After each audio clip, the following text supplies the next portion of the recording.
My name is Rachel D. Finch, 29F. My boyfriend Logan is 27M. We've been together a little over 3 years and living together for almost 1. If you asked him, he'd say we're comfortable. If you asked me, I'd say I slowly disappeared inside my own apartment. Logan has this way of talking that always sounds like he's bored with you. Even when he's asking a simple question, it comes out sharp. Everything I do is either obvious, inconvenient, or somehow wrong. The way I load the dishwasher, the way I chew, the fact that I still wear t-shirts with faded bands on them. He likes to remind me he's outgrown that phase. It didn't start like this, at least I don't think it did, but somewhere along the way, his patience evaporated and I became more like furniture he trips over. About 2 months ago, he started going out more. Not boys' night, not work events, just out. He'd throw on cologne he never wore for me anymore, fix his hair in the mirror like he was heading somewhere that mattered, grab his keys and say something vague like, "I'm meeting a friend." If I asked who, he'd sigh like I'd insulted him. "Why does it matter?" became his favorite sentence. Then there was his phone. Always face down, always locked. If I walked into the room while he was texting, he'd angle the screen away without even thinking about it. Muscle memory. I asked him directly once if something was going on. He laughed, actually laughed, told me I was being paranoid and insecure and that it was not a good look. Last Friday night, after another argument that somehow ended with me apologizing, he looked me dead in the eye and said, "I'm still seeing her. Deal with it." He said it casually, like he was telling me he changed shampoo brands. I didn't yell, I didn't cry, I just nodded and said, "Okay." He smirked like he'd won something. I don't think he realized what that okay actually meant. After I said okay, he rolled his eyes and grabbed his jacket. Told me he'd be back later. Not late, later, like I was his roommate and he was giving me a courtesy heads up. The door slammed behind him and the apartment went quiet in that heavy, uncomfortable way. No TV, no music, just the hum of the fridge and the realization that he'd finally stopped pretending. I sat on the couch for a while, staring at the dent in the cushion where he always sat with one leg tucked under the other. I wasn't angry yet. That came later. At first, it was just clarity. Cold, calm clarity. This wasn't a mistake. This wasn't confusion. He didn't cry. He didn't apologize. He didn't even try to justify it. He told me he was seeing another woman the same way he told me we were out of oat milk. I went into the bedroom and opened the closet. His clothes took up about 80% of it. Jackets he wore out. Shoes he said he needed. Shirts he bought because they looked expensive. My side was a narrow strip of hangers and a couple of hoodies shoved on the top shelf. That's when I started packing. Not dramatically, not angrily. I grabbed a duffel bag first, then my old suitcase from under the bed. I folded my clothes carefully like I was packing for a trip. Socks rolled, shirts stacked, jeans folded the way my dad taught me. As I packed, I noticed how little of the apartment was actually mine. The couch he picked, the plates he liked, the framed photos of places we went that he barely remembered. Even the bedspread was his. I'd wanted something darker. He said it looked depressing. Halfway through, my phone buzzed. A text from him. "Don't wait up." I didn't respond. I took my toiletries from the bathroom, left the fancy stuff he bought, took my cheap razor, my toothbrush. The cologne he always complained was too strong. When I zipped the suitcase, it felt final in a way I hadn't expected, like a door quietly closing. Before I left, I grabbed a sticky note from the junk drawer. The pen skipped a little as I wrote, but the words came easy. Good luck with her.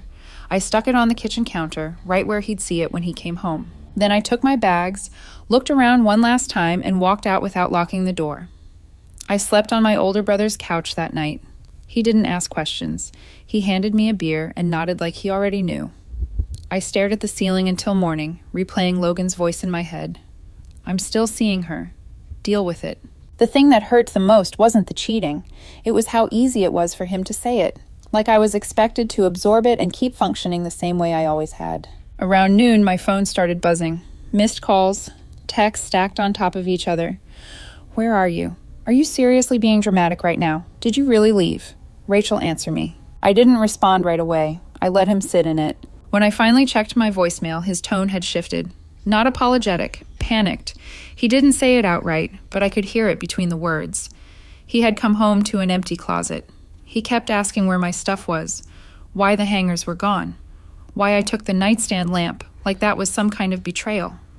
"You didn't even talk to me," he said in one message, like I was the unreasonable one. I texted him back once, just once. "You told me to deal with it. This is me dealing with it."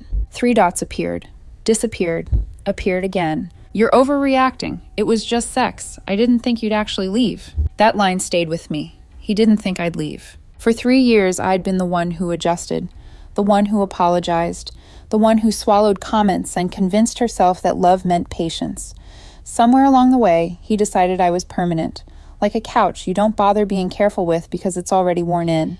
He showed up at my brother's place that evening without asking, stood on the porch with his arms crossed, jaw tight like he was the one who'd been wronged. "You embarrassed me," he said instead of hello. I laughed. I couldn't help it. That made him furious. "You don't get to act like this," he snapped. "We could have worked through it." That was the moment something finally went quiet inside me. There was nothing left to work through. He didn't cry when I said that. He scoffed like I'd said something naive. "You're acting like I stabbed you," he said. "People cheat. It happens. It doesn't have to be the end of the world unless you make it one." That sentence told me more than any confession ever could. I asked him one question, just one. "How long?" He hesitated. "Just long enough. Does it matter?" Of course it mattered. But the fact he wouldn't answer told me everything. This wasn't a mistake. This wasn't a moment of weakness. This was a parallel life he felt entitled to while I subsidized the boring parts. He stepped closer, lowering his voice like he was being reasonable. "You're really going to throw everything away over this?" Everything. Like this was nothing. I looked at him and realized I wasn't attracted to him anymore. Not physically, not emotionally. All I could see was someone who measured love by convenience and mistook my patience for weakness. I told him I'd come by later to grab the rest of my things. He rolled his eyes again and muttered, "Unbelievable," like I was the villain in his story. That night, he texted me at 1:43 a.m., "I miss you. She's not you. Can we talk tomorrow?" I didn't reply. The next morning, a mutual friend messaged me asking what happened. Apparently, Logan had already told his version. In it, I stormed out. I couldn't handle honesty. I was controlling and dramatic. I let him have the narrative. I didn't correct anyone. I didn't defend myself. Silence felt cleaner than arguing with people who only heard one side and wanted a simple villain. 2 days later, I went back to the apartment to get the rest of my things. Logan wasn't there. I could tell he hadn't slept much. The bed was a mess. Wine glasses sat in the sink. Her hoodie was draped over the chair like it belonged there. I didn't touch it. I didn't need proof. I already had clarity. I packed quietly. My books, my tools, the spare charger I was always lending him. Small things that added up to years of making myself useful without being valued. I noticed the sticky note was gone from the counter. The closet on my side was still empty, and for the first time in a long time, so was my chest. Not hollow. Light. A week passed, then 2. The quiet settled in differently than I expected. Not lonely, just still. No tension humming in the background. No waiting for the next comment that would make me feel smaller. Logan didn't handle that well. He started finding reasons to text me. Logistics at first. "You took the blender. It was mine." I replied once. Silence for a day. Then something else. "Did you cancel the internet?" "Yes." Another pause. "Then you're being petty." Petty. His favorite word for consequences. One afternoon, I was loading the last box into my car when he showed up again unannounced. This time his voice was softer, controlled, the version of him he used when he wanted something. "She's actually not that great," he said, leaning against the counter like we were catching up. Kind of immature. I didn't look up. I kept taping the box. "You left over nothing," he continued. "We could have redefined things, opened it up. You're so rigid." Rigid, because I didn't want to be cheated on. That made me stop. I finally looked at him and said, "You didn't want an open relationship. You wanted a backup plan." His face tightened. "That's not fair," he snapped. "Neither is coming home to an empty closet and acting shocked," I said. That's when he turned mean again. Told me I'd regret this. Told me no one else would put up with me the way he did. Told me I was average, boring, replaceable. I believed him once, maybe for a long time. But standing there holding a box of my own things, something shifted. If being with him required me to shrink, then being alone was an upgrade. I carried the last box to my car. He didn't follow me this time. In the mirror, I saw him still standing in the doorway of the apartment we shared, arms crossed, angry and confused. Not because he loved me, because I left. Life didn't magically improve after that. It just got quieter. And in that quiet, things started making sense in a way they never had before. I moved into a short-term sublet near my brother's place. Cheap furniture, neutral walls, no photos yet, no memories attached to anything. It felt temporary in a good way, like hitting a reset button without announcing it to anyone. Logan, on the other hand, unraveled. Mutual friends started reaching out with awkward check-ins disguised as concern. She's having a hard time. She didn't think you were serious. She feels blindsided. Blindsided. That word almost made me laugh. He'd told people he thought I was bluffing, that I'd cool off, come back, and we'd figure it out. He even joked about how dramatic I was being right up until he realized I'd actually taken everything that mattered to me. I heard through the grapevine that things with the woman he'd been seeing weren't going well. Apparently, starting a relationship with cheating doesn't build much trust. Who knew? One night, he called me drunk. He didn't say hello. He just started crying. Told me he felt stupid. Told me he missed how easy things were with me. Told me he hated waking up alone in an apartment that suddenly felt too big. I listened. I didn't interrupt. When he finished, there was a long silence where I knew he was waiting for me to say something familiar, something comforting, something that would signal I was still his safety net. Instead, I said, "You didn't miss me when you thought I wouldn't leave." He hung up. That was the night I blocked his number. Not out of anger, out of self-respect. That's when it finally hit me. The breakup didn't start the night he admitted he was seeing someone else. It started months earlier, every time he dismissed me. Every time he belittled me. Every time he assumed I would stay no matter what he did. I wasn't his partner anymore. I was his insurance policy. Blocking him should have been the end of it. Clean line, final period. But life doesn't really work like that.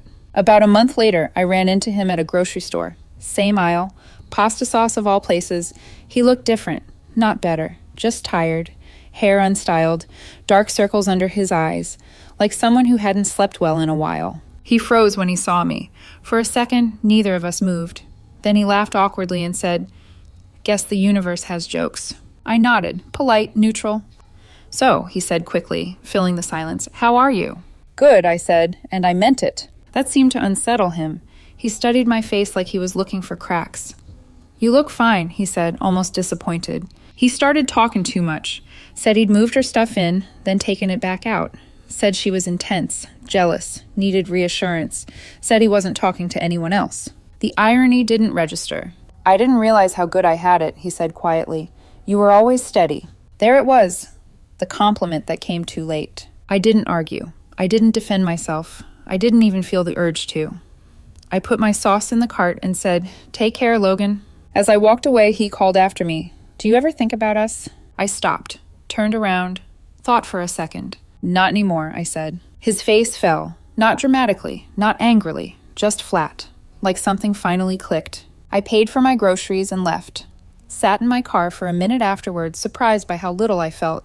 No rush of pride, no sadness, just confirmation. After that grocery store run-in, I expected some kind of emotional aftershock. Regret, nostalgia, the urge to check his socials or replay old conversations in my head. None of it came.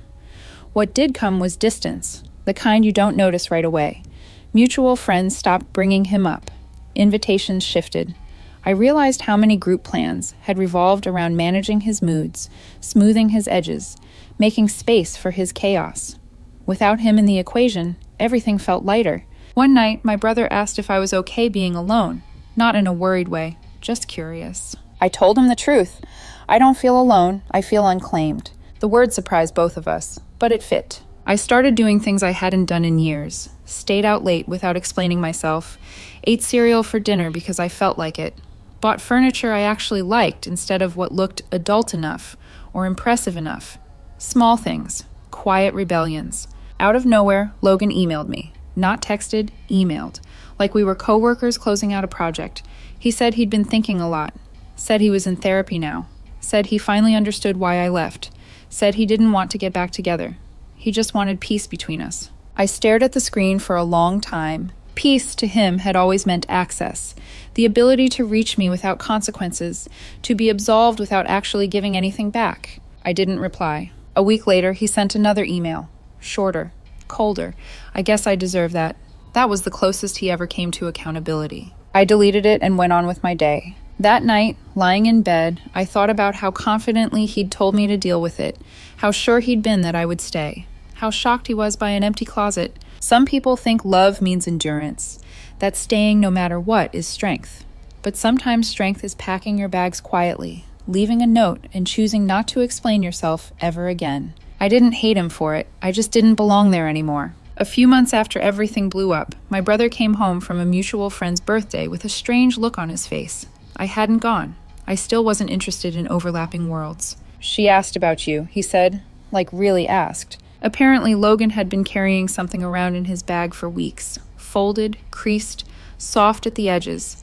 A letter he wrote the night he came home to the empty closet. After he peeled the sticky note off the counter and realized there was no dramatic reunion coming. He didn't give my brother the letter. He just told him what it said. It was an apology, a real one, by the sound of it. No excuses, no deflection, just regret. He wrote about how he thought love was leverage, how he mistook being wanted for being safe, how he never thought okay would mean gone. When my brother finished telling me, he waited for a reaction. I didn't have one. Not because it didn't matter, because it came too late to change anything. Months ago, I would have replayed every word, wondered what it meant, wondered if it was enough. Now it just felt like a closed chapter getting its footnote. I told my brother I hoped he meant it, that I hoped he learned something real from it, and I meant that too. Later that night, I sat on my balcony with a beer, city lights humming below, thinking about how endings don't always come with explosions. Sometimes they're just quiet decisions made while someone else assumes you'll stay. He told me to deal with it, so I did. Not with rage, not with revenge, just by leaving and never needing to come back. That was the real ending, not the dramatic kind, the honest one. Every now and then, I still catch myself noticing things he would have commented on. A shirt he would have hated, a song he'd call noise. I smile when it happens, not because I miss him, because I don't have to edit myself anymore. I heard he moved apartments, smaller place, new job, different circle. I hope it's working for him. Truly, I don't need him to suffer for me to feel okay. That chapter already did what it needed to do. People ask if I'd handle it differently now. If I wish I'd said more, fought harder, explained myself better. I wouldn't. The most powerful thing I ever did in that relationship wasn't arguing or demanding respect. It was saying, okay, packing my bags while he was with someone else, leaving a note that didn't beg, threaten, or accuse. Just facts. Good luck with her. He came home to an empty closet because he assumed love meant permanence without effort, because he thought I'd stay no matter how small he made me. I didn't, and here's what I learned. If someone tells you to deal with being disrespected, believe them. Deal with it by choosing yourself. You don't owe anyone endurance at the cost of your dignity. Sometimes the healthiest ending is the quiet one, the one where you leave, don't look back, and finally make room for a life that doesn't require you to disappear inside it.